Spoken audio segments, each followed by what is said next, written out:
Ben trobats a Sintonitza Europa.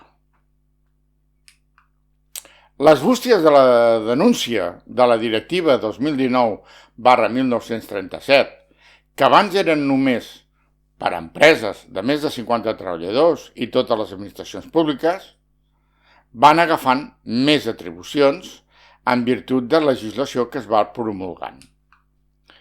De només ser de whistleblowers, es generalitzen a totes les empreses i institucions independents de la seva grandària i per altres temes.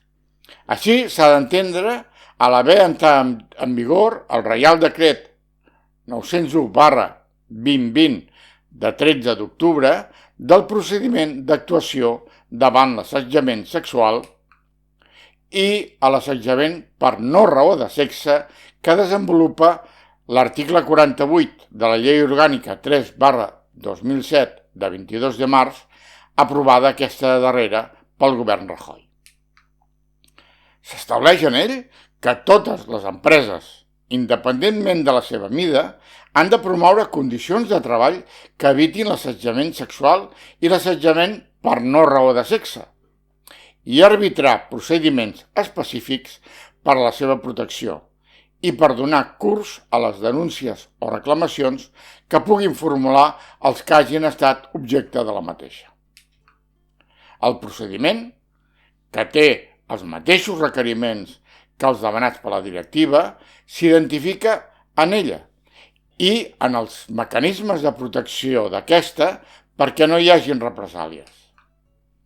Aquest procediment, que ha de preveure l'anonimitat i la gestió externa independent, es recolza en les indicacions contingudes en el punt 7è de l'annex, disposicions aplicables per a l'elaboració de la diagnosi contingudes en el citat reglament. L'anterior informació ha vingut confirmada, punt per punt, per una consulta efectuada a la Secretaria General per a l'Emprenedoria, la Igualtat i l'Empresa de la Secretaria d'Estat d'Igualtat i contra la violència de gènere del Ministeri d'Igualtat. I aquí sí que parlem de sancions de fins a 500.000 euros. És el que hi ha. Cada vegada fem servir més els mecanismes d'Europa. Si el vídeo el consideres interessant, comparteix-lo i s'agraeix que et subscriguis al canal activant la campaneta. Espero les teves opinions. Bona tarda.